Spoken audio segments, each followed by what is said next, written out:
चलिए wind up करते हैं इस चैप्टर को। जो बची कुछ टर्म्स है उनको लेके चलते हैं। आई होप सबने अपने आप को क्लास ग्रुप में प्रेजेंट कर लिया होगा, ताकि आपके पेरेंट्स को पता चले कि you are already here now. ये देखिए जरा ध्यान से, हम वाउचर पे पहुंचे थे, कहां तक पहुंचे थे? रिसिप्ट कौन से वाले को कर लिया था हम लोगों ने?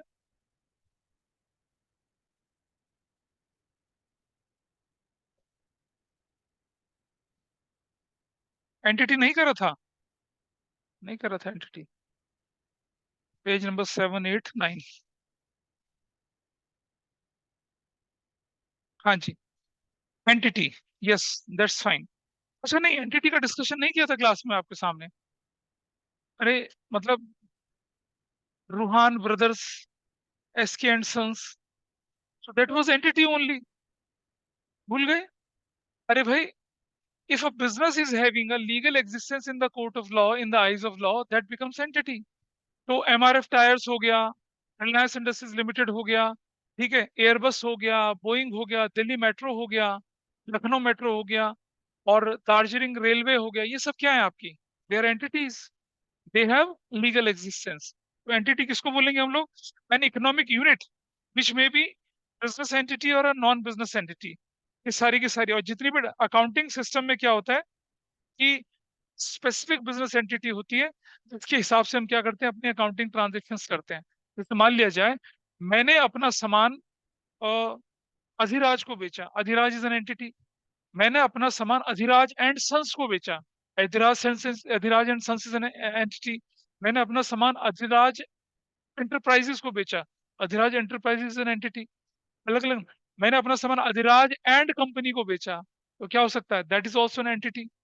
या मैंने अपना सामान दिल्ली गवर्नमेंट को बेचा, तो Delhi government itself an entity. ऐसा चलता है ना?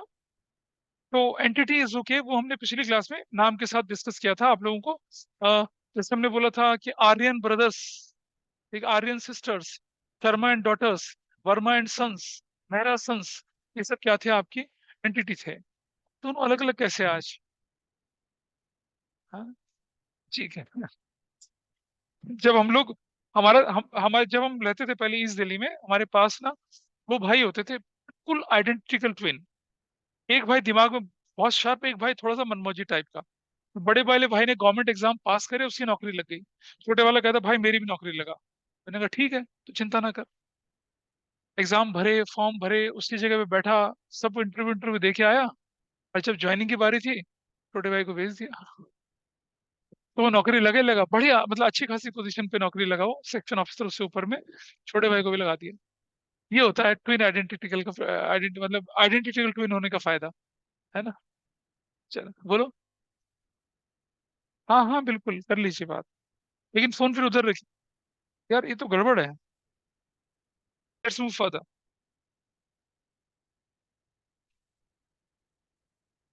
फिर आया एंट्री।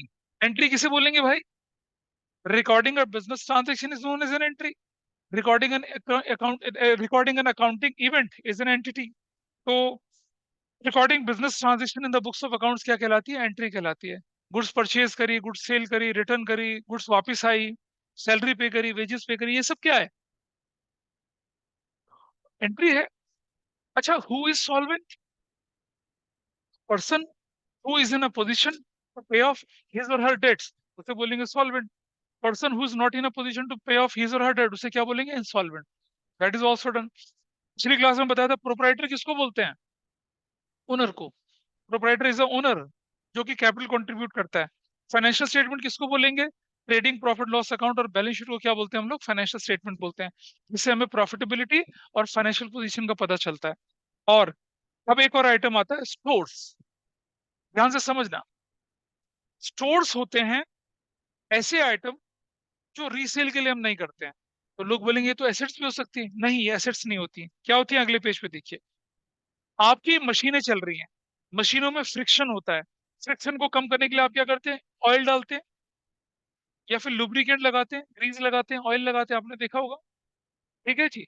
और कॉटन वेस्ट, आपने देखा होगा जब वर्कशॉप में आपकी गाड़ी जाती है सर्विस होने के लिए, तो गाड़ी की पॉलिश करते हैं वो। पॉलिश के ऊपर एक क्रीम व्रीम लगाते हैं, उसके बाद क्या करते हैं? सूखे कपड़े से उसे साफ कर देते हैं, गाड़ी चमाचम चमकती है। ये सब क्या होते हैं? कॉटन वेस्ट हो गया, लुब्रिकेंट्स हो गया, ग्रीस हो गया, ठीक है, या फिर क्या हो गया, पैकिंग मटेरियल हो गया, या फिर आपका स्पेयर पार्ट्स हो गया, इनको स्टोर्स बोला जाता है। इन्हें बोला जाता है स्टोर्स एंड स्पेयर्स। स्पेयर्स तो समझ में आता है, आपकी मशीन के नट बोल्ट और आपकी मशीन के जो पार्ट्स हैं वो। लेकिन स्टोर्स किसको बोलेंगे, इसी को बोलेंगे। किसको? Soft cotton lubricants, grease oil, जिनसे और क्या, कॉटन वेस्ट, जिनसे आप क्या करते हैं, छोटे मोटे काम। अच्छा, आपने देखा होगा ना डस्टिंग के लिए, आपने बस स्टॉप पे देखा, मतलब आपने सड़कों में देखा होगा ना, कुछ लोग गाड़ी साफ करने के लिए वो बड़ा सा ऑरेंज कलर का कपड़ा बेच रहे होते हैं। हाँ, उस तरह से। वो बिल्कुल मुलायम सा होता है, उससे गाड़ी आराम से साफ होती है। It is an example of that. क्या बोलिए?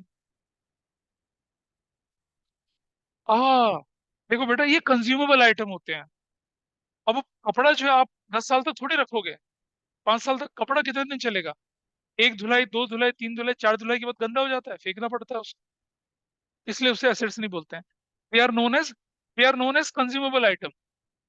हालांकि इसका प्रोडक्शन से कोई लेना देना नहीं है। ये तो मशीन की साफ सफाई करने के लिए, अब जैसे मान लीजिए आपने ग्रीजिंग करी मशीन में, उंगली से करी, हाथ में ग्रीज लगी, कपड़े से साफ कर दिया। अब ये एसिड थोड़ी है मेरे लिए, कपड़ा यूज करा, फेंक दिया। अच्छा, वो टिश्यू पेपर के रोल होते हैं, टॉयलेट पेपर में जो पेपर रोल लगते हैं, ये सब स्टोरेज तो कहलाते हैं। आपने होता ना, टॉयलेट में जो लिक्विड सोप होता है, फिनाइल होती है, पोछा होता है आपका, झाड़ू होते हैं, ये सब क्या है? स्टोर्स ही तो है ये और ज्यादा एग्जाम्पल है उसके। इन्हें स्टोर्स बोला जाता है। इनका प्रोडक्शन से कोई लेना देना नहीं। ये आपके लिए गुड्स भी नहीं है। ये तो क्या है, कंज्यूमेबल आइटम है। साफ सफाई में पोछा काम आएगा, डस्टिंग में वो कपड़ा काम आएगा, ग्रीस लगेगी और लुब्रिकेंट लगेगा, ये सारी की सारी चीजें। क्या दिक्कत है बताओ? तबीयत ठीक है या फाइन? आगे चलते हैं। टर्नओवर का मतलब होता है टोटल सेल्स। कहते हैं ना, किसी बिजनेस टर्नओवर कितना है आपका, टर्नओवर सोर्सेस को कहते हैं। और लाइफ स्टॉक किसे कहते हैं भैया? कुत्ता, गधा, घोड़ा, बकरी, ये सब क्या कहलाती है? लाइफ स्टॉक कहलाती है, अगर आप इनमें डील कर रहे हैं तो। है ना? जैसे मान लो फिशरीज है तो मछलियां आपके लिए हो जाएंगी, पोल्ट्री है तो क्या होगा, मुर्गियां मुर्गियां हो जाएंगी। आपका मान लो आपके घोड़े हैं तो स्टेबल हो गए आपके वहां पर जो हॉर्स, और ये सब आपकी, आप शीप, आप बकरियां पालते हैं, आप ये सब क्या कहलाती हैं? आपकी लाइफ स्टॉक कहलाती हैं। ठीक है, चलिए। अब आ रहे हैं हम सबसे इंपॉर्टेंट पॉइंट पे, जिसको लोगों को बहुत बहुत कंफ्यूजन होता है। मैंने कहा था ना, स्टॉक के बारे में डिटेल में डिस्कशन करेंगे, ठीक है। देखो भाई, समझिए, स्टॉक या स्टॉक इन ट्रेड किसे कहते हैं? आपने कोई सामान मैन्युफैक्चर करा, या आपने कोई सामान बना बनाया लिया, वो बिक गया तो सेल कहलाया, नहीं बिक गया तो क्या कहलाया? स्टॉक कहलाया। अगर वो साल के आखिर में रहा तो उसको क्लोजिंग स्टॉक बोला, और वही क्लोजिंग स्टॉक अगले साल के लिए क्या बन जाता है? Opening stock. पहली दो लाइनें ओपनिंग स्टॉक और closing stock is fine with you. Stock includes value of those goods which are purchased for reselling and which are lying unsold at the accounting of period, उसको हम क्या बोलते हैं? Stock बोलते हैं। अब जरा समझें कि ये इन्वेंट्री क्या होती है। Inventory is a bigger term, inventory is a broader term. कैसे? आइए देखने की कोशिश करते हैं। ये जो इन्वेंट्री होती है, ये आपकी कितने तरह की होती है? 4 तरह की। स्टॉक मैंने बताया था 3 तरह का होता है। एक स्टॉक फिनिश्ड, एक रॉ मटेरियल, और एक वर्क इन प्रोग्रेस। ऐसे ही बोला था ना। लेकिन इन्वेंट्री 4 तरह की होती है। कैसे, जरा जाने। एक होती है इन्वेंट्री ऑफ रॉ मटेरियल, मतलब आपने पैंट शर्ट का कपड़ा खरीदा हुआ है, इट इज रॉ मटेरियल, अभी कुछ भी नहीं बनाया आपने, रॉ मटेरियल कहलाएगा। फिर कहलाता है वर्क इन प्रोग्रेस। क्या कहलाता है? Work in progress. पैंट बन चुकी है, शर्ट बन चुकी है, बटन नहीं लगे, जेब नहीं बनी, पॉकेट नहीं बनी, लूप नहीं बनी, चेन नहीं लगी, ये क्या कहलाता है? आपका वर्क इन प्रोग्रेस कहलाता है। पूछना है कुछ? 2 मिनट रुक जाना, ठीक है, तब तक थोड़ा सा आगे देख लो, आई कम टू यू। और एक होता है फिनिश गुड्स। पैंट शर्ट बन के रैक में लगी है, बिकने के लिए तैयार खड़ी है, इन्हें कहते हैं हम लोग क्या? फिनिश गुड्स कहते हैं। अब जरा थोड़ा आगे समझें। आपने जब पैंट शर्ट या टी शर्ट खरीदनी होती तो कहाँ से खरीदते हैं? जनपद जाते, पटरी से खरीद के लाते होंगे, ऐसा होता है। हम तो खरीदते थे जब कॉलेज जाते थे। कौन खरीदे भाई 1500-1500 रुपए की, 2000 के कपड़े? जनपद में वही टी शर्ट 50 रुपए, 150 रुपए में मिलती थी। अपनी टी शर्ट डाली, शरीर अच्छा खासा होता, जो पहनते थे अच्छा लगता था। लेकिन आप लोग तो नहीं करते ऐसा। आप एक्सक्लूसिव शोरूम्स में जाते हैं ना। चलिए मैं एग्जांपल बोलूं, कि आप वैन हसन के शोरूम चले गए, पीटर इंग्लैंड में चले गए, रेमंड्स के शोरूम में चले गए, ठीक है, तो क्या दिखता है वहां पर? रेमंड्स जो है वो क्या बनाता है? पैंट बनाता है, शर्ट बनाता है, वेस्ट बनाता है, शूट शूट शर्टिंग वगैरह बनाता है, पैंट कोट वगैरह, ब्लेजर्स वगैरह सब बनाता है वहां पर, ठीक है। लेकिन साथ साथ कफलिंग भी होते हैं मेटल के, ठीक है, टाइज भी होती हैं, बेल्ट भी होती हैं, और मेंस की एसेसरीज भी होती हैं। अब रेमंड जो है मेंस की एसेसरीज थोड़ी मैन्युफैक्चर करता है, क्या करता है वो, बाहर वालों से बनवाता है। तो जो आइटम आप बाहर वालों से मंगवाते हैं अपने दुकान में सेल करने के लिए, उसे कहते हैं स्टॉक इन ट्रेड। क्या बोलते हैं उसे? Stock in trade. Got it?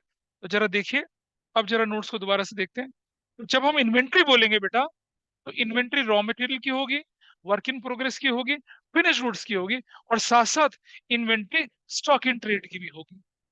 लेकिन जब हम स्टॉक बोलेंगे तो किसकी होगी वो? फिनिश गुड्स की, वर्क इन प्रोग्रेस की, और रॉ मटेरियल की। इसका मतलब inventory is the broader term which include stock as well as what, stock in trade. तो आपको डिफरेंस पता चला स्टॉक और स्टॉक इन ट्रेड का? स्टॉक आप बना रहे हैं, मैन्युफैक्चर कर रहे हैं, बन गया नहीं बना, रॉ मटेरियल की फॉर्म में, फिनिश गुड्स की फॉर्म में पड़ा हुआ है। जब, सॉरी, स्टॉक इन ट्रेड क्या है? अब हमने कफलिंग खरीद लिए 500, 400 कफलिंग बिके, 100 कफलिंग नहीं बिके। हमने वॉलेट बनवा लिए। आप देखते हैं पीटर इंग्लैंड वाले वॉलेट भी रखते हैं, वेनेजन वाले वॉलेट भी रखते हैं, ठीक है, वॉलेट भी रखते हैं वो लोग। अच्छा देखिए, वॉलेट रखते हैं वो लोग, टी शर्ट रखते हैं वो लोग, मेंस के अंडरगारमेंट्स रखते हैं वो लोग, कितनी सारी चीजें रखते हैं वो लोग। तो ये सब लोग वो दूसरों से बनवाते हैं, थोड़े बनवाते हैं। आपने 300 वॉलेट रख लिए, जिसमें से 150 वॉलेट बिक गया। आपने 200 बेल्ट बनवाई, जिसमें से 150 बेल्ट बिक गई। तो ये जो बच गया सारा का सारा, ये क्या कहलाएगा? स्टॉक इन ट्रेड कहलाएगा, which is the part of inventory as well. तो इन्वेंट्री में आपने जो बनाई वो भी होती है, और जो बाहर वालों से खरीद के लाए थे वो नहीं बेचा, वो भी इंक्लूड करते हैं। That is known as inventory. Got it? हाँ जी, हाँ बिल्कुल सही है। साल के आखिर में जो बच गया स्टॉक इन ट्रेड, वो आपका क्या है, क्लोजिंग, वैसे बनेगा। हाँ ठीक है। अब एक बात का ध्यान रखेंगे, हम क्लोजिंग स्टॉक की कैलकुलेशन कर रहे हैं, इन चीजों का ध्यान रखना वो हम बता रहे हैं आपको। कोई नहीं बताएगा, ना सिलेबस में दे रखा आपका, लेकिन आपको जानने की जरूरत पड़ती है, क्योंकि आप जाएंगे कॉर्पोरेट में, क्लोजिंग स्टॉक वगैरह का कैलकुलेशन करेंगे, तो you should be aware of that. Knowledge बढ़ाने में कोई परेशानी नहीं है, ठीक है। देखिए, बोलो, इन्वेंट्री दोबारा बोलो।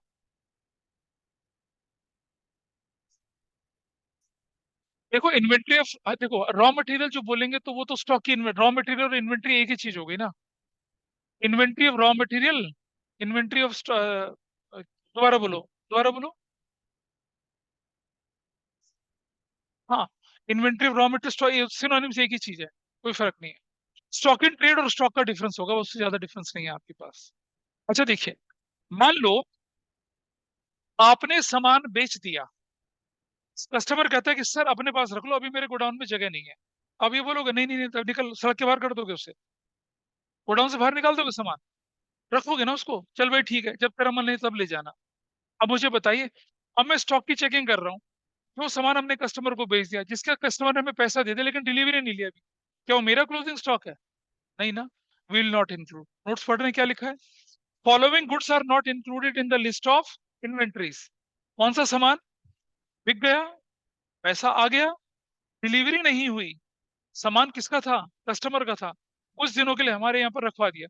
जैसे कई बार क्या होता है कि मैं कुछ सामान लेने के लिए जा रहा होता हूँ, तो मैंने सामान खरीद लिया जैसे, तो मैं एक दुकानदार को बोलता हूँ भैया ये रख लो यहीं पर ही, मैं जरा और सामान लेके आ रहा हूँ, मेरी गाड़ी आपकी दुकान के आगे खड़ी है। तो वो सामान उसका थोड़ी है, वो तो मेरा सामान है। तो इसी तरह से जो सामान कस्टमर पैसा देके ले जाना था नहीं लेके गया, तो वो किसका सामान है, कस्टमर का सामान है, तो हमारा थोड़ी है। It is not our closing, it is not our closing stock. दूसरा सामान देखिए, हमने गुड्स परचेज कर ली थी भाई, रिसीव भी कर ली थी, लेकिन परचेज बुक में एंट्री नहीं करी। अब बताइए, क्या हम क्लोजिंग स्टॉक के अंदर डालेंगे उसे? पैसा चला गया, बस गोडाउन में आ भी गई, लेकिन एंट्री नहीं हुई। अगर बुक्स में एंट्री नहीं हुई, it will not be part of our closing stock. कब रिकॉर्ड करेंगे? अगले फाइनेंशियल ईयर में रिकॉर्ड करेंगे भाई। अब नहीं रिकॉर्ड कर सकते, रिकॉर्डिंग नहीं तो एंट्री में नहीं जाएगा वो। Got it? अच्छा, following goods could be included in the list of inventories. जैसे एग्जांपल बताता हूँ, आपने अपने कस्टमर को बोला कि भाई ये सामान ले जाओ 50,000 का, पसंद आए तो रख लेना, तो पसंद आए तो क्या कर देना, हमें वापस कर देना, लेकिन मुझे 30 तारीख तक बता देना। 31 मार्च को अपने स्टॉक का कैलकुलेशन कर रहे हो आप, 31 मार्च तक आपको कोई खबर ही नहीं मिली, और अगर कस्टमर बोले कि हाँ जी मैंने रख लिया, तो हमारे पास से निकल गया। लेकिन अगर उसने हमें कोई इन्फॉर्मेशन ही नहीं दी, तो हमारा सामान तो उसके पास पड़ा हुआ है ना। तो जब मैं अपना क्लोजिंग स्टॉक कैलकुलेट करूंगा तो जो मेरा सामान उसके पास पड़ा हुआ है, इसका मुझे अभी कंफर्मेशन नहीं आया, मेरा ही सामान कहलाएगा। It will be included in the closing stock, इसे क्लोजिंग स्टॉक के अंदर हम इंक्लूड करेंगे। ठीक है जी, ऑनलाइन में okay with everybody, understood this point? Yes sir. हमने सामान बोला कस्टमर को कि आप ले जाइए और रख लीजिए, जब पसंद हो तब हमें वापस करना। बढ़िया नींद आ रही है, पानी पिलाओ कोई इसको यार, देखो रे नीचे पानी, है ना। मतलब एक तो मेरी आवाज है सुरीली, ऊपर से बढ़िया हवा चल रही होती है, नींद के झोंके आ रहे होते हैं। तुम स्कूटी चला के आती हो ना, फिर क्यों सो रहा है बेटा? क्या सीखोगे तुम जब नींद आएगी क्लास के अंदर तो? ऐसा नहीं होता था, हमें भी नींद आती थी, हम उठते थे, वॉशरूम जाते थे, मुंह हाथ धो के आते, फिर बैठ जाते थे। होता है ये तो सबके साथ। अच्छा सुनिए, देखिए, हाँ, दीजिए पानी की बोतल उधर पकड़ाइए। अब सुनिए, हमने अपने एजेंट को बोला कि भाई ये सामान ले जाओ बेच देना। एजेंट कहता है भाई अब बिक गया तो बेच दूंगा, नहीं तो पड़ा रहेगा मेरे पास। हमने कहा कोई बात नहीं, पड़ा रहने दे अपने पास। एजेंट सामान लेके चला गया, 1 लाख रुपए का। अब उसका बिका है नहीं बिका, पड़ा है उसके पास, हमें कोई खबर नहीं कि बिका है नहीं बिका। वो तो सामान हमारा ही है, एजेंट का है। अब एजेंट का कैसे हो गया? हमारा है, हम तो रखवा रहे हैं। जैसे समझो, सपोज आपकी सेक्टर हरोला में दुकान है कोई चीज की, ठीक है। आप ना, मान लो आप पेंट एंड हार्डवेयर बेचते हैं, मैं नया नया पेंट बना रहा हूँ। मैंने कहा बेटा ऐसा कर, ये 100 लीटर पेंट मेरा रख ले अपनी दुकान पे, बिक गया तो बेच देना, ना बिके तो मैं वापस कर लूंगा अगले महीने। ठीक है, बता किसका, तुम्हारा है वो मेरा सामान? पैसा तुमने मुझे एक नहीं दिया, तुम तो अपने डिस्प्ले पे रख रहे हो। तुमने, नहीं बेटा पैसे नहीं देते। Agent sent to, sent for agent for sale, agent को भेज दिया, जाओ बेचो इसे। एजेंट के गोडाउन में पड़ा हुआ सामान हमारा सामान है, पैसा थोड़ी दिया एजेंट ने। परेशानी कब होती है? आप होलसेलर हैं, आपने कंपनी से सामान मंगवा लिया, पैसा दे दिया, आपके गोडाउन में पड़ा हुआ है। अब वो किसका सामान है? आपका सामान है, आपका क्लोजिंग स्टॉक, कंपनी का क्लोजिंग स्टॉक थोड़ा ही है। लेकिन अगर आपने कंपनी से सामान उठवाया, बोला बिक जाएगा तो पैसा देंगे, नहीं तो आपको वापस करेंगे, तो किसका सामान है? कंपनी का सामान है, आपका थोड़ी है। ये रूल लग रहा है यहाँ पर, गॉट इट? और लास्ट में हमने क्या बोला? Distinction between stock and inventory, let us see the distinction. Stock refers only those goods which are purchased for reselling, या which are manufactured, which are lying unsold at the end of the accounting period, whereas inventory include a wide term which includes stock as well. भाई आपका बनाया हुआ stock या stock in trade, दोनों को मिला लेते हैं तो क्या कहलाता है वो? इन्वेंट्री कहलाता है। सिर्फ आपका स्टॉक क्या कहलाएगा? स्टॉक कहलाएगा, जो कि क्लोजिंग ओपनिंग दोनों कैटेगरी में हो सकता है। इस तरह से जितनी भी पॉसिबल टर्म्स थी आपके सिलेबस की, वो मैंने डिस्कस करी आपके साथ, ठीक है। अब मैं क्या करने वाला हूँ, प्रैक्टिकल क्वेश्चन लेके चलूंगा, इलिस्ट्रेशन आपकी बुक का लेके चलूंगा, I solve that with you. और उसको करने के बाद फिर आपको आपके स्कूल में ना वो छोटे छोटे क्वेश्चन बोल के आते हैं।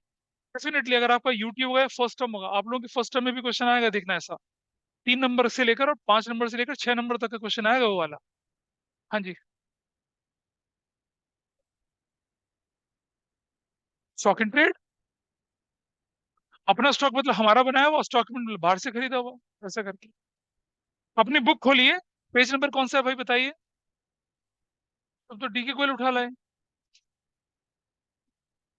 चलो कोई बात नहीं, now I am sharing the question with you, देखिए जरा।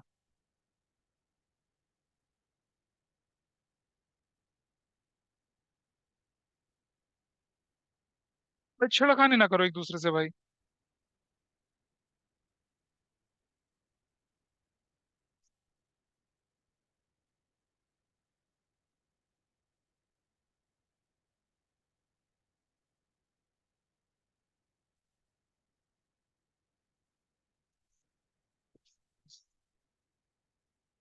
भाई क्या क्वेश्चन विजिबल है? देखिए ऑनलाइन में question is visible to all of you. Yes. Yes, sir.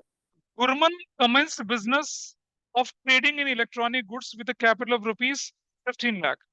अच्छा देखिए, इस क्वेश्चन में कितने क्वेश्चन है बताइए, टोटल कितने हैं? 18 है, ठीक है।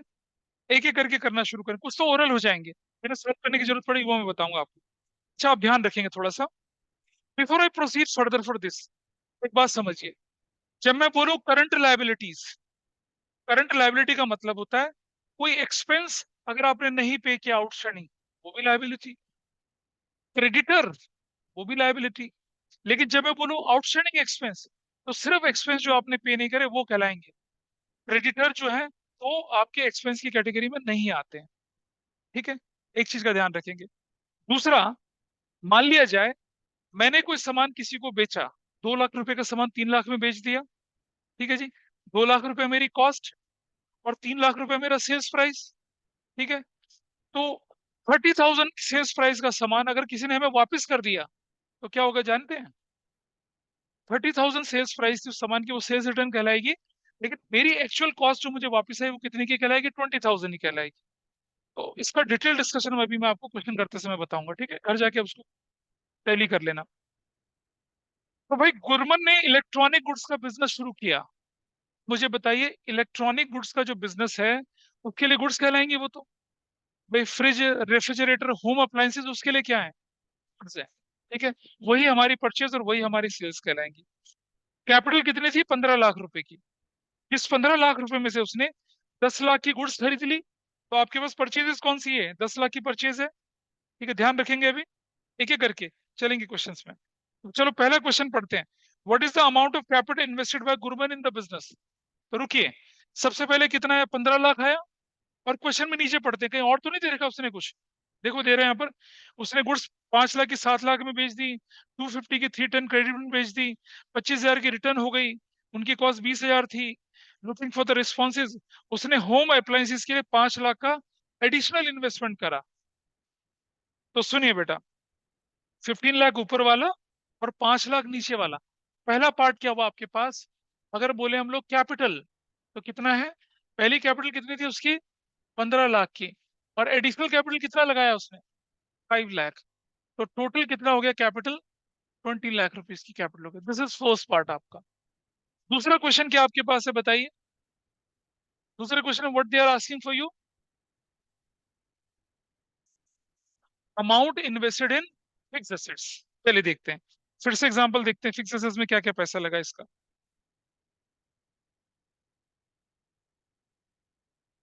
क्या? हाँ,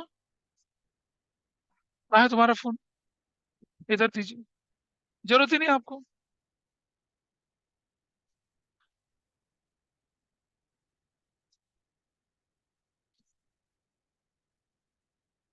आगे बढ़ते हैं थोड़ा सा। नेक्स्ट क्वेश्चन में बोला उसने क्या? Fix assets. चलिए देखते हैं।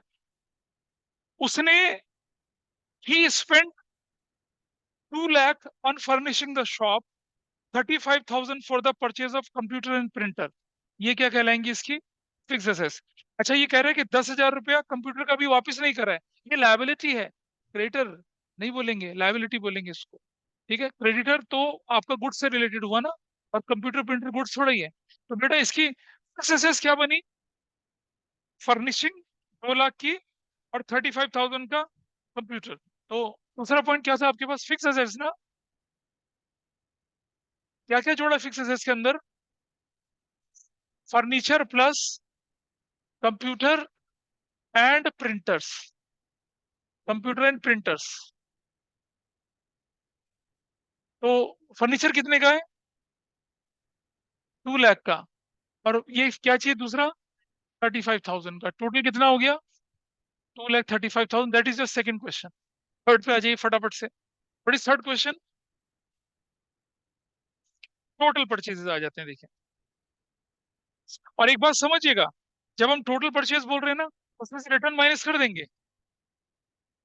हम तो वही रखेंगे ना जो हमारे हाथ में बचा हुआ है। आओ देखिए क्या क्या खरीदा उसने। उसने 10 लाख रुपीज की इलेक्ट्रॉनिक गुड्स खरीद ली। परचेज की बात कर रहे हैं तो क्या होगा? गुड्स की परचेज ही तो आएगी। परचेज किसके लिए यूज होती है? गुड्स के लिए, एसेट्स के लिए थोड़ी होती है। अरे परचेज किसके लिए यूज करते हैं हम शब्द? बताओ तो जरा।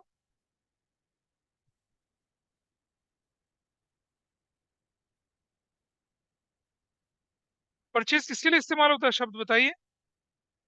गुड्स के लिए इस्तेमाल होता है।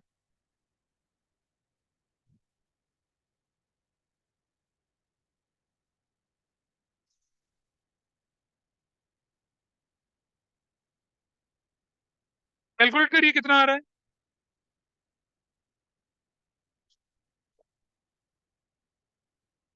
मैं भी क्वेश्चन अपने हाथ में रखूं, मुझे दिख नहीं रहा उधर से।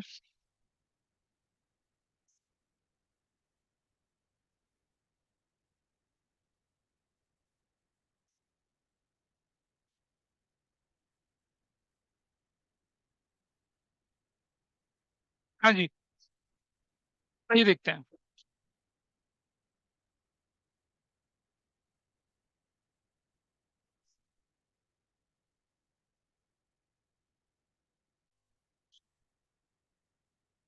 स्क्रीन पर देखिए दोबारा से। Is it visible? ऑनलाइन वाले देखिए, क्या क्या था। परचेज 10 लाख का उसने इलेक्ट्रॉनिक गुड्स खरीदा। उसके बाद दोबारा कब खरीदा सामान उसने? हाँ जी। He purchase electronic goods and home appliances 8 lakh, out of which purchase of 2 lakh were of credit. Credit से कोई मतलब नहीं है। सामान टोटल कितना खरीदा उसने? 8 लाख का, ठीक है जी। टोटल परचेजेस अगर हम बोले तो कितने की बनी? 18 लाख की। लेकिन अगर बोले नेट परचेजेस तो रिटर्न माइनस करके। बेटा समझिए, आइए मैं बताता हूँ आपको। बता रहा हूँ ना, बता रहा हूँ। आप अपने क्वेश्चन का पहला पैराग्राफ देखिए। He paid 10 lakh for the purchase of electronic goods. Clear है? परचेज है। और उसके बाद आइए तीसरे पैराग्राफ में। He purchase electronic goods and home appliances 8 lakh. ये क्या है?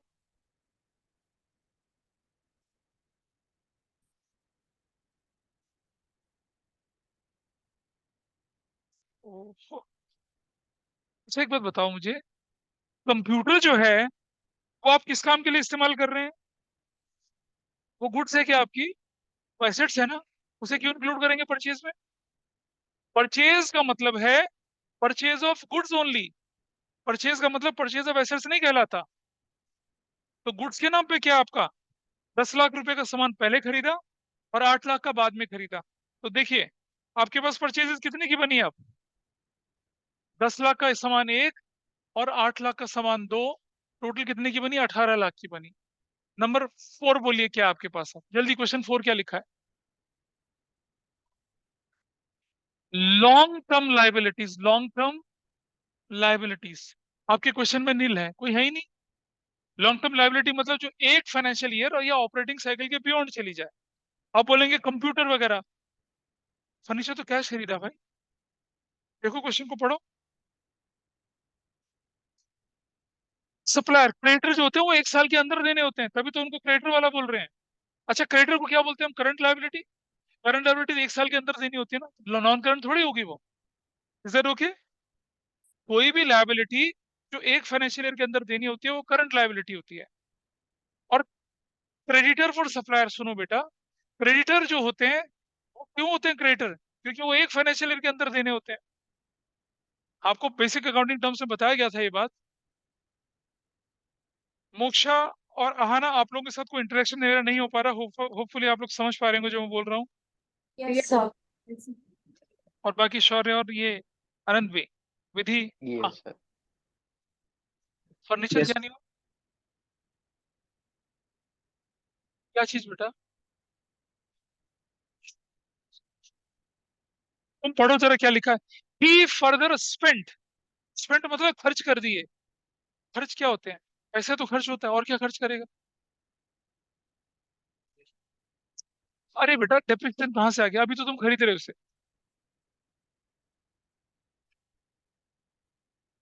जो हमने फर्नीचर खरीदे उसे गुड्स नहीं बोलते हैं, वो एसेट्स होती है हमारी।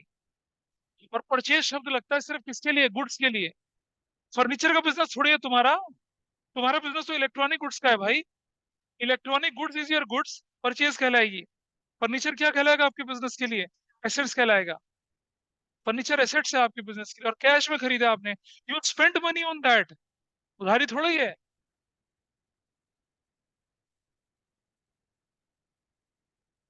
बता ना कौन सी है, मुझे क्वेश्चन में बता, कहाँ लिखी है लॉन्ग टर्म लायबिलिटी? आपके सामने पूरा क्वेश्चन है। आपने सारी गुड्स उधार में खरीदी है कुछ कुछ जगह पे।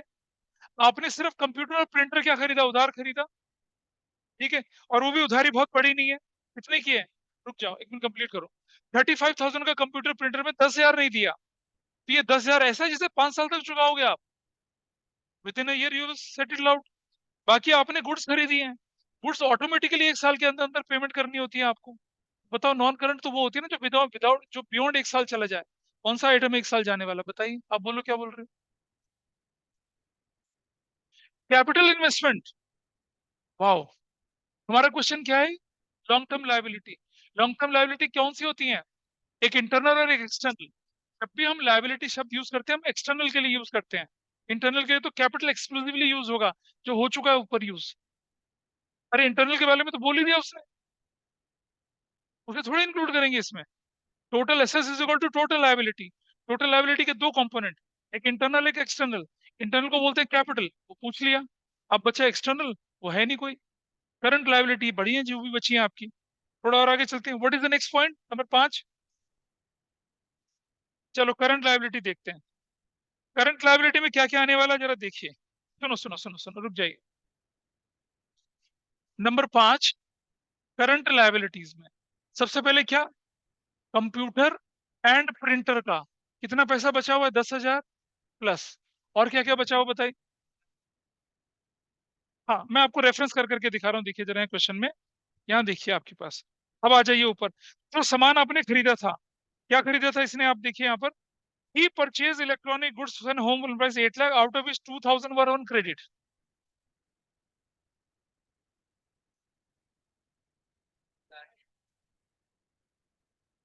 वो भी करेंगे पहले।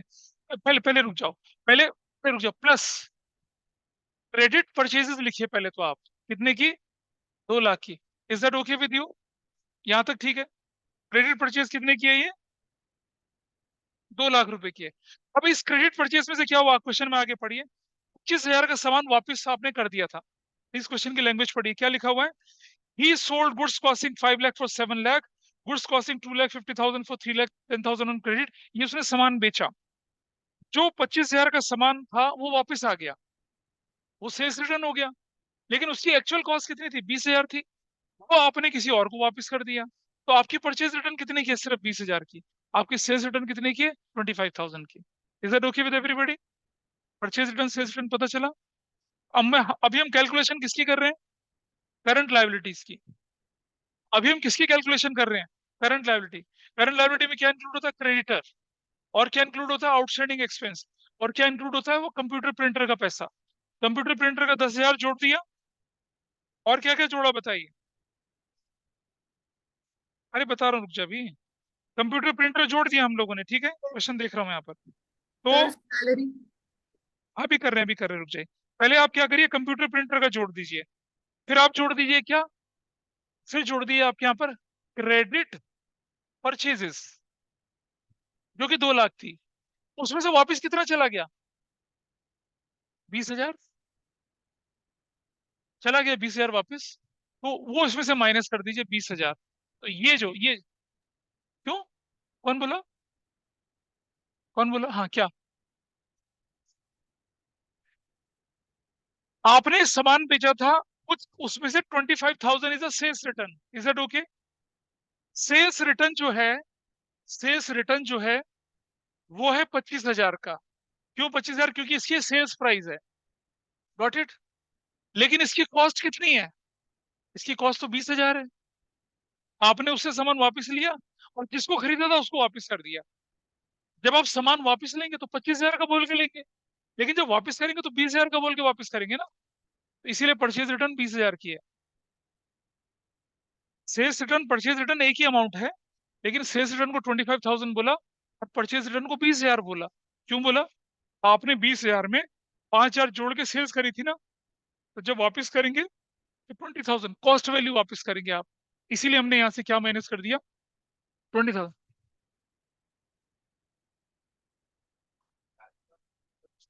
हाँ, तो उससे में क्या मतलब है?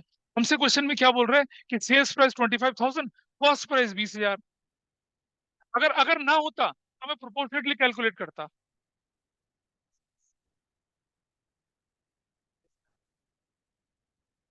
हाँ हाँ। हाँ हाँ। अब फिर क्या करें? 50,000 भी हो सकती थी, 1 लाख भी हो सकती थी। लेकिन सुनो बेटा, समझ, यू आर वेरी राइट। तुम बोल रहे हो कॉस्ट है 2,50,000, सेल्स है कितने की? 3,10,000। अगर मेरे पास कुछ ना दे रखा होता तो मैं क्या करता? सेल्स प्राइस 25,000 है तो कॉस्ट कितनी, ऐसे फॉर्मूले से निकालता। लेकिन मेरे पास क्वेश्चन में गिवन है आप, ये जो 25,000 रुपए की सेल्स है उसकी कॉस्ट 20,000 है, तो मैं क्यों फॉर्मूले को लेके चलूंगा? बेटा ये हम करंट लायबिलिटी लेके चल रहे हैं, और सेल्स से करंट एसेट बनती है, हम तो लायबिलिटी निकाल रहे हैं ना। लायबिलिटी क्या है? Credit purchase. Credit purchase 2 lakh की, इसमें से वापस कितने का करेंगे माइनस? 20,000। सुनो, तुमने किसी से 2 लाख का सामान उधार खरीदा, तुमने 20,000 वापस कर दिया, अब तुम्हें कितना देना है उसका? 180 देना है ना। तो मेरी लायबिलिटी एक्चुअल में कितने की? 180 की है ना। बच्चा गलती क्या करता है, 2 लाख में से 25 माइनस कर देता है। 25 थोड़ी माइनस करना है, वो सेल्स रिटर्न में माइनस होना है। तो मैं क्या करूंगा, 2 लाख में से 20,000 माइनस करूंगा, तो मेरी नेट परचेज जो है, मेरी जो उधारी है वो कितने की है? सिर्फ 180 की है। इसके अलावा क्या था हमारा? आउटस्टैंडिंग सैलरी थी, क्या थी? अभी अभी देखिए क्वेश्चन को, यहाँ देखिए। हाँ, I just show you here. आगे देखिए क्या है, एक जगह पे और लिखा हुआ है यहाँ पर इसने। हम्म, हाँ, he paid salary to Shyam 55,000 रुपए की, 5,000 were it yet to be paid. ये आउटस्टैंडिंग सैलरी हो गया, तो क्या लिखेंगे यहाँ पर? प्लस आउटस्टैंडिंग सैलरी कितने की है? 5,000 की। तो देखिए जरा, अब मुझे बताए 10,000 ये, 180 ये, और कितना? 5 है, टोटल कितना बन गया? तो what is your final answer? 195 है, कुछ और है? हाँ,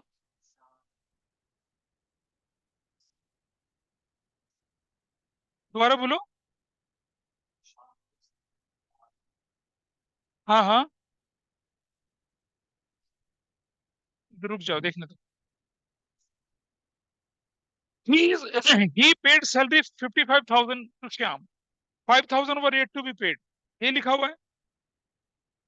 ये इसके आगे, he insured the goods for insurance premium 10,000, ये तो हमारे लिए एक्सपेंस है, और out of it 5,000 are for the next year, ये एडवांस एक्सपेंस है, ये तो एसेट्स है हमारे लिए। भाई तुम किसी के घर पे किराए पे रहते हो, तुमने कहा भाई ये 1 महीने का किराया है, 2 महीने का और ले लो मुझसे, एडवांस हो गया ना। तो आपने क्या किया, इंश्योरेंस प्रीमियम जो 10,000 भरा, उसमें से 5,000 एडवांस था, तो आपका एक्चुअल एक्सपेंस तो सिर्फ 5,000 का ही है ना। ये वो लिखा हुआ है, इसका भी रोल नहीं है कुछ भी। हाँ जी। अभी नहीं, वो तो का क्या करना है, मैंने उसका कोई रोल नहीं है अभी, तो नुकसान है। यहाँ कहाँ इस्तेमाल आ गया उसका? तो लॉसेस के अंदर आएगा नहीं आएगा वहां बाद में देखेंगे। अगला पॉइंट पढ़िए क्या था, what is next point? Prepaid expense, अभी इसने बोला बच्चे ने, नंबर 6, प्रीपेड। प्रीपेड एक्सपेंसेस क्या है? Insurance premium paid in advance. Paid in advance कितने का है? ₹5,000 का। This is your prepaid expenses. Clear हो गया ये चीज? और आगे चलिए, what is next? Number 7, outstanding expenses क्या है? Outstanding salary. आउटस्टैंडिंग सैलरी कितने की है? ₹5,000 की, ये भी क्लियर हो गया। 55,000 में से 5,000 नहीं पे किया ना, आउटस्टैंडिंग सैलरी है।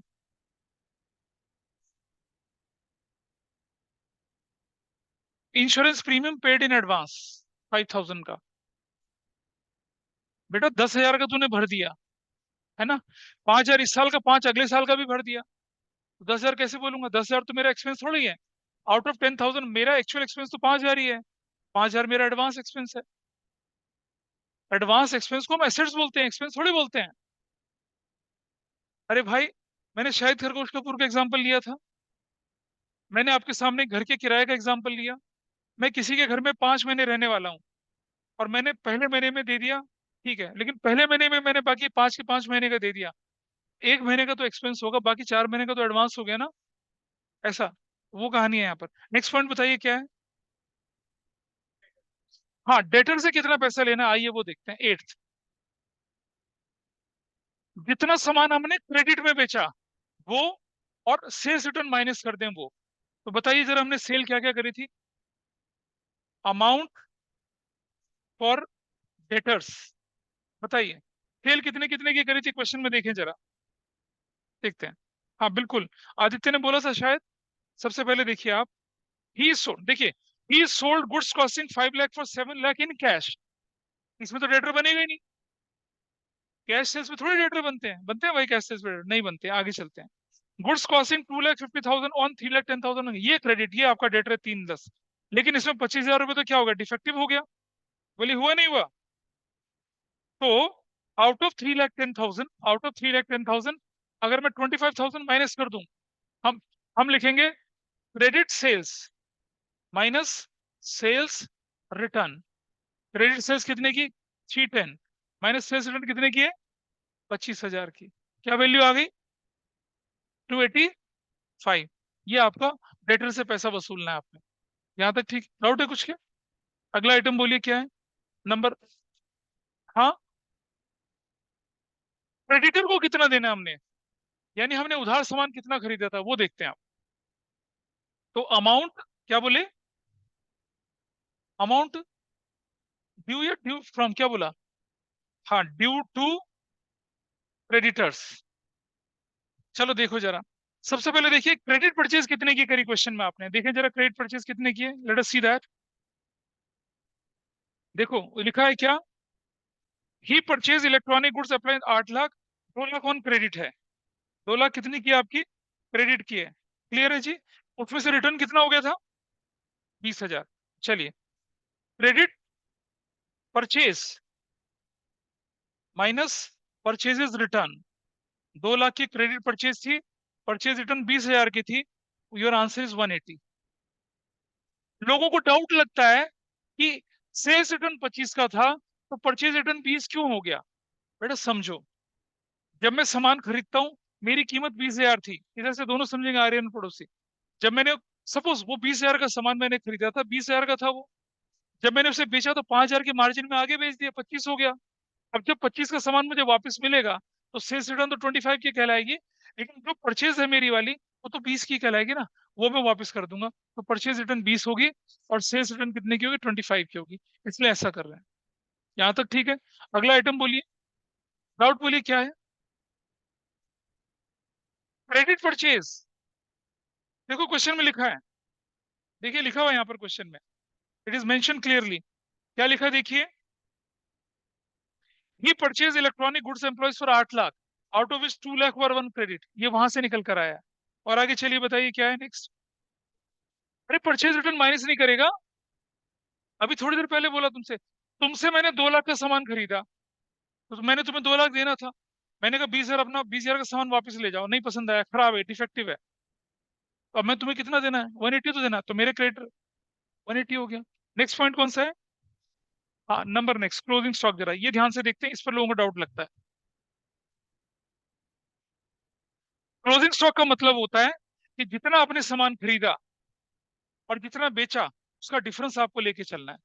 ठीक है जी? जितना सामान खरीदा और जितना बेचा, उसका डिफरेंस आप क्लोजिंग स्टॉक बोलते हैं। क्लियर है? पॉइंट नंबर कितना है ये? 10। थोड़ा सा देर लगेगी, क्लोजिंग स्टॉक निकाल रहे हैं भाई हम लोग। चलिए बताइए, परचेजेस बताइए कितने कितने की आपकी, कैश क्रेडिट सब मिला लो। परचेज कितने कितने की थी बताइए? पहले 10 लाख की थी, फिर पहले आपने क्या कर, पहले 10 लाख खरीदा, फिर 8 लाख और खरीदा, फिर और माइनस रिटर्न कितना था? रिटर्न क्या कह रहा है यार? अच्छा रुक जाओ, परचेजेस, परचेज कितने की? 10 + 8 18 लाख की। रिटर्न कितना हुआ था सामान इसमें से, जो परचेज करके आपने वापस भेज दिया था, वो कितना था? 20,000 था, माइनस कर दिया यहाँ से। क्लियर है? ये चलो, रिटर्न को मैं बाद में माइनस करता हूँ। मेरी टोटल परचेज कितने की हो गई? 18 लाख हो गई। करेक्ट? क्या माइनस करूंगा इसमें से मैं? सेल्स। बताइए सेल कितने कितने की हुई? अच्छा लेकिन एक बात समझना बेटा, सेल्स में आप सेल्स वैल्यू नहीं लिखेंगे, कॉस्ट वैल्यू रखेंगे। समझ रहे हैं बात को? जब आप सेल्स लिखेंगे ना, तो सेल्स प्राइस नहीं लिखेंगे, कॉस्ट प्राइस रखेंगे, क्योंकि आपको तो स्टॉक गया है गुड्स का, आप उसकी कॉस्ट लेके चलेंगे, सेल्स प्राइस लेके नहीं चलेंगे। अंडरस्टैंड? ये बहुत बड़ी गलती करते हैं लोग। तो जब मैं सेल्स कर रहा हूँ, बताइए मैंने कौन कौन सी सेल्स करी है? 2 बार सेल्स करी है शायद। 5 लाख का सामान 7 लाख में बेचा, 250 का सामान 310 में बेचा, यही तो था। हाँ रुक जा रुक जा, सेल्स एक तो 5 लाख का सामान बेचा हमने, प्लस 250 का बेचा, यही तो बेचा, बेच दिया। करेक्ट? अच्छा, ये जो ऊपर वाला था, इसमें से मैंने रिटर्न माइनस करा, कितने का रिटर्न है ऊपर वाला? 20,000 का। और जो नीचे वाला है, यहां से भी रिटर्न माइनस करा मैंने, ये भी रिटर्न कितने का है? 25,000 का ना। 25 नहीं लूंगा, यहाँ पर लूंगा 20,000। क्यों लूंगा 20,000? क्योंकि हम कॉस्ट कंसिडर कर रहे हैं। Everybody is okay with this. हम सेल्स प्राइस थोड़ी कंसिडर कर रहे हैं। जब मैं स्कूल में समझा रहा था इस क्वेश्चन को, लोगों को कंफ्यूजन हो रहा था। वो कहते हैं सर, परचेज में तो आप कॉस्ट कर रहे हैं माइनस, समझ में आती है, लेकिन सेल्स में तो आपको सेल्स प्राइस माइनस करना चाहिए। मैं कह रहा हूँ भाई, जो मैं सेल्स लेके चल रहा हूँ, मैं सेल्स की तो कॉस्ट वैल्यू लेके चल रहा हूँ ना। सेल्स की सेल्स प्राइस थोड़ी लेके चल रहा हूँ।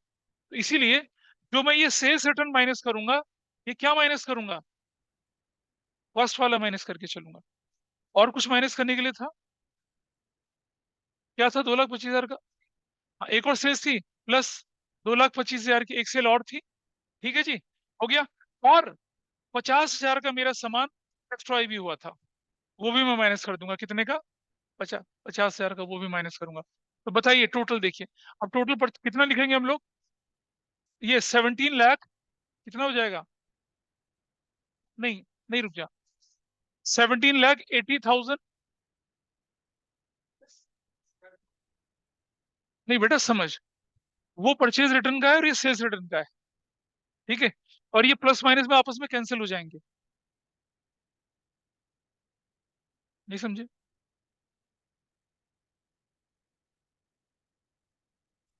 रुको रुको रुको, मैं हटा रहा हूँ इसे यहाँ से सपोज। अब जरा देखिए, परचेज कितने की थी? 18 लाख की थी। इसमें तो वापस कितना आ गया था? तो what is my net purchase? तो कितना हो जाएगा नेट परचेज? नेट परचेज कितने की होगी मेरी, बताइए। 18 लाख माइनस रिटर्न कितने की? 20,000 की एक। ठीक है, और फिर मैं लिख रहा हूं यहाँ पर क्या? Net sales minus, what is my net sales बताइए, कितनी है? 5, 7 और 2, 9, 975 माइनस, उसमें से रिटर्न कितने की है? 20,000। ये, अब देख, ये माइनस है और ये प्लस है, तो नील ही होना है इसने तो। आपकी किताब में इसलिए प्लस माइनस वो नील कर रखा है उसको। और minus loss of goods also, वो 50,000 का यहाँ से माइनस, वो अलग से माइनस कर दिया। आपका परचेज क्या हुआ? आपका बिक गया, आपका नुकसान हो गया। अब बताइए वैल्यू कितनी आती है आपके पास? What is the value? Calculate करिए। What is your value? 7,75,000। ये आपका क्लोजिंग स्टॉक है। नहीं बेटा, नहीं, इतना ही आएगा। This is fine. ये सबसे मुश्किल लगता है लोगों का। गड़बड़ कहाँ होती है? जब हम सेल्स में सेल्स प्राइस ले लेते हैं, वहां गलती हो जाती है। वो नहीं करना आप लोगों को। सेल्स में सेल्स प्राइस लेके नहीं चलना। थोड़ा सा क्लास 5 मिनट जा रही है ऊपर, but let us wind it up, फिर आगे चलते हैं। अगला क्या रह गया आपके पास अब? चला जा फिर। अगला क्या रह गया? अगला पॉइंट बताइए, क्या व्हाट इज नेक्स्ट पॉइंट? 10 के बाद क्या है? ये क्लियर है ना सबको? This is fine with everybody. Sales, net sales जोड़ दी, नेट परचेज माइनस कर दी, और जो नुकसान हो गया गुड्स का वो भी माइनस कर दिया। और हर जगह कॉस्ट प्राइस रखा है, क्योंकि परचेज कॉस्ट में है तो सेल्स भी कॉस्ट प्राइस में रखी है। इसीलिए जो सेल्स रिटर्न थी वो भी कॉस्ट में रखी है, परचेज रिटर्न भी कॉस्ट में रखी है। नेक्स्ट पार्ट क्या है बताइए? हाँ,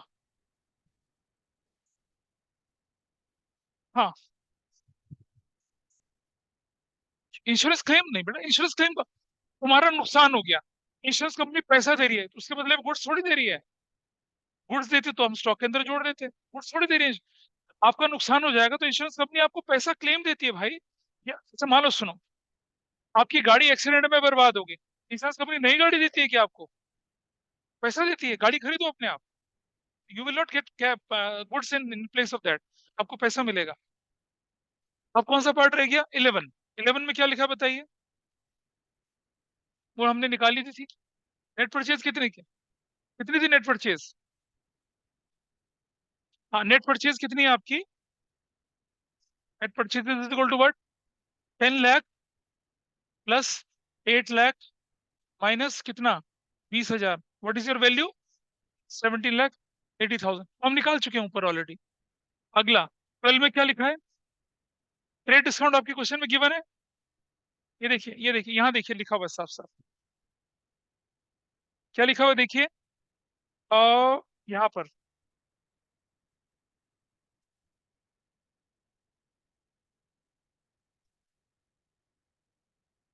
हाँ, कस्टमर परचेज गुड्स कॉस्टिंग 225, यानी कि सेल्स है आपकी 3 लाख में, and was allowed trade discount 15,000।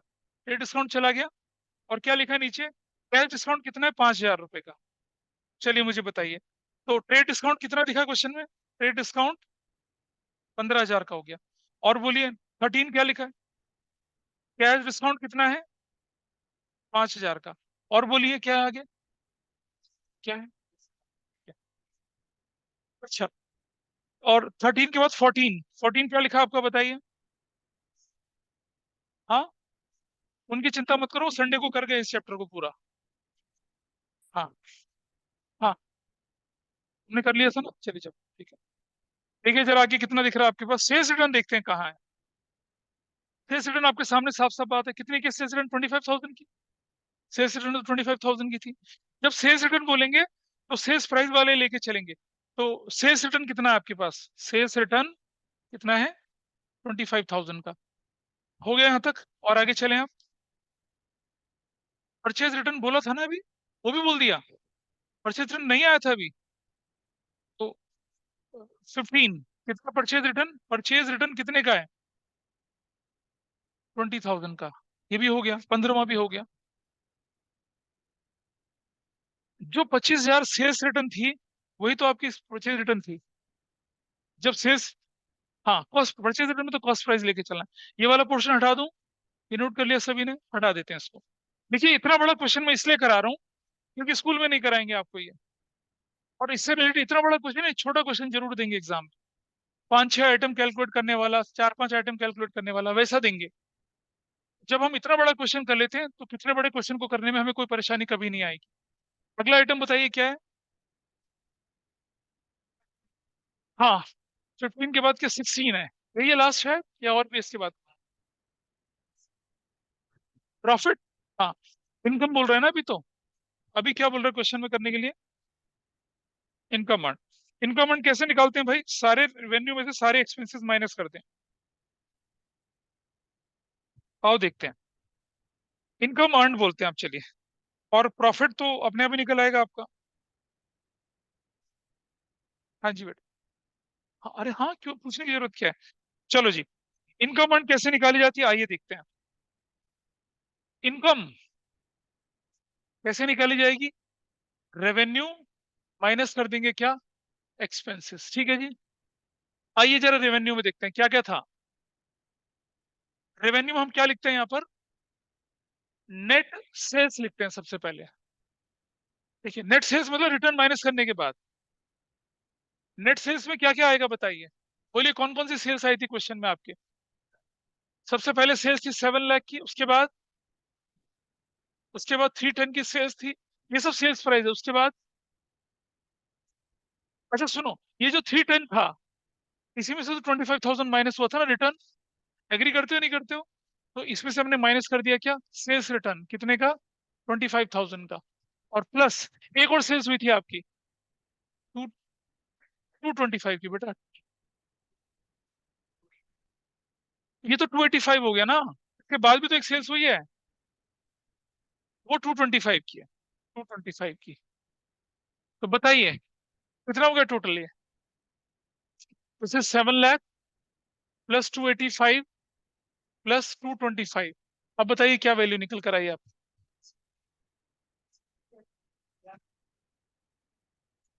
ये हाँ,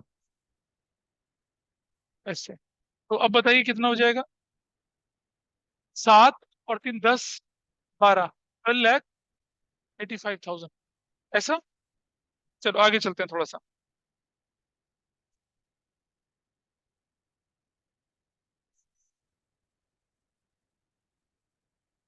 रुको यार, कुछ गड़बड़ कर रहे हो। हाँ ठीक है, रुको रुको, 7 लाख ठीक है, 310 ठीक है, क्या चीज, डिस्काउंट माइनस। रुको भैया, रुको रुको, अभी करते हैं, रुको करते हैं। एक गड़बड़ करी यार तुम लोगों ने कुछ। वो जो रिटर्न हुई थी, वो इसमें से हुई थी या इसमें से हुई थी। चलो ठीक है, ठीक है, ठीक है, दिस इज डन। अच्छा आप क्या बोले आप? अरे डिस्काउंट तो एक्सपेंस से माइनस कर दो ना, डिस्काउंट इज एक्सपेंस, वहां से कर देंगे माइनस, क्या परेशानी है। चलिए अब एक्सपेंसेस देखते हैं। नहीं बेटा सुनो, सेल्स रिटर्न एक्सपेंस नहीं, सेल्स रिटर्न तो आपका नेट सेल्स निकाल रहे हैं ना, रिटर्न माइनस करने के बाद। वैसे परचेज लेके चलेंगे, उसमें से नेट कर देंगे हम। तो क्या क्या था आपके पास, सबसे पहले लेके चलिए आप। नेट परचेजेस कितने की निकाली थी आपने, वो भी तो एक्सपेंस है आपका। कितने की वो निकाली थी ना, उसको अलग से लेके चलेंगे, उसके लिए अलग से कैलकुलेशन करने की जरूरत नहीं है, कर रखिए ऑलरेडी कैलकुलेट। सबसे बड़ा एक्सपेंस तो आपको परचेज ही है ना, 70,80,000 का। ठीक है जी। उसके बाद क्या हुआ आपका, उसके बाद ध्यान से समझना। अच्छा एक और चीज समझिए, एक और चीज समझिए।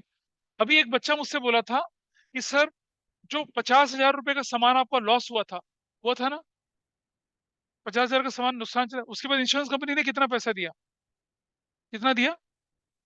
30,000।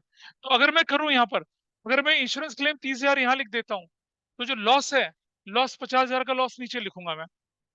आपकी बुक ने क्या कर रखा है पता है, ये और ये माइनस करके लॉस में कितना दिखा रखा है, 20,000 दिखा रखा है। तो आपकी चॉइस है, आप चाहें तो यहाँ प्लस कर दीजिए 30,000, जो आपको क्लेम मिला वो तो इनकम में आ गया ना आपकी, और जो लॉस हो उसे नीचे से माइनस कर दिया, ऐसा। तो अगर मैं यहाँ लिख देता हूँ क्या, क्लेम, तो फिर मेरा मेरा कितना बन जाएगा अभी, 1285 प्लस 30,000 कर दूंगा तो मेरी वैल्यू क्या बन जाएगी बताइए, 13,15,000, ये बनेगी ना मेरी वैल्यू ऐसे। और जो लॉस है उसको मैं यहाँ एक्सपेंस में जोड़ दूंगा अपना। चलिए अब बताइए, नेट परचेज के बाद और क्या क्या एक्सपेंस हुए मेरे, बताइए। छोटा सा पार्ट, एक छोटा सा पार्ट। डिस्काउंट कितने का, कैश डिस्काउंट, कैश डिस्काउंट कितने का है, 5,000 का, प्लस इंश्योरेंस प्रीमियम कितने का था, 5,000 का, प्लस सैलरी कितने की थी, 60,000 की। क्या पे करे ना पे करे, पूरी सैलरी आएगी भाई। क्यों लिखूंगा 10,000, 5,000 तो एडवांस था, असली एक्सपेंस तो 5,000। नेट परचेज है 1780 की, cash discount, cash discount, credit discount तो लिखते ही नहीं हम। और इंश्योरेंस प्रीमियम 5,000 का, और सैलरी 60,000 की, और आगे चलें जरा। हाँ अब बताऊंगा मैं क्यों करा अभी, ठीक है, उसको बाद में करेंगे, पहले ये सब हिसाब निकाल लीजिए। What is your final value, कोई कैलकुलेट करे फटाफट से। हाँ और प्लस लॉस ऑफ स्टॉक भी होगा, कितने का, 50,000 रुपए का। अब बताइए क्या वैल्यू आई, टोटल वैल्यू बताइए कितनी आई। तो कैलकुलेट करो यार, 1780, 1790, 1790, और मैं इसमें कर दूंगा एक 10 और, 1780, 19 लाख रुपीज आ गया, कितना आ गया, कैलकुलेट करके देखिए फटाफट से। बुक, लॉस ऑफ स्टॉक समझ में नहीं आया, तुम्हारा जो नुकसान हो वो एक्सपेंस का पार्ट बना नहीं बना, बन गया, जोड़ दिया एक्सपेंस में।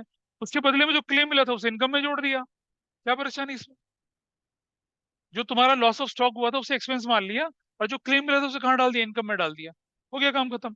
1780 प्लस 10,000, टोटल करिए एक बार कोई जरा जल्दी से, आई वॉन्ट क्लियर आंसर। और उसके बाद आया 1,10,000, 19 लाख रुपीज आ गया।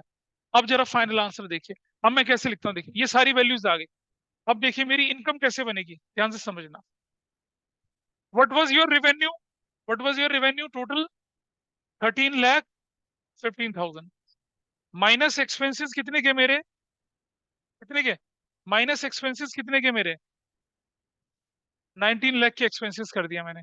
अच्छा अब एक बात समझना, जो क्लोजिंग स्टॉक है, जो क्लोजिंग स्टॉक है आपकी,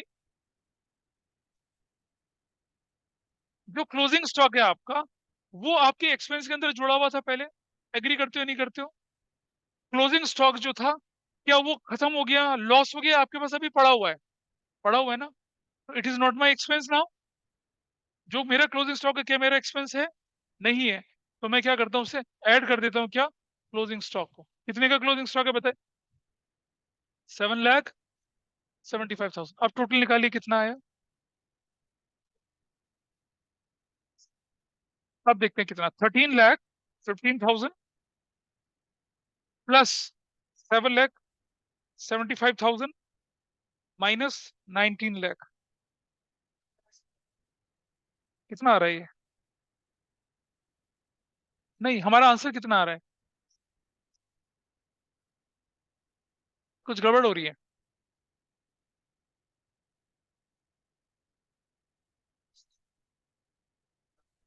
कौन सा लिखा हो बेटा?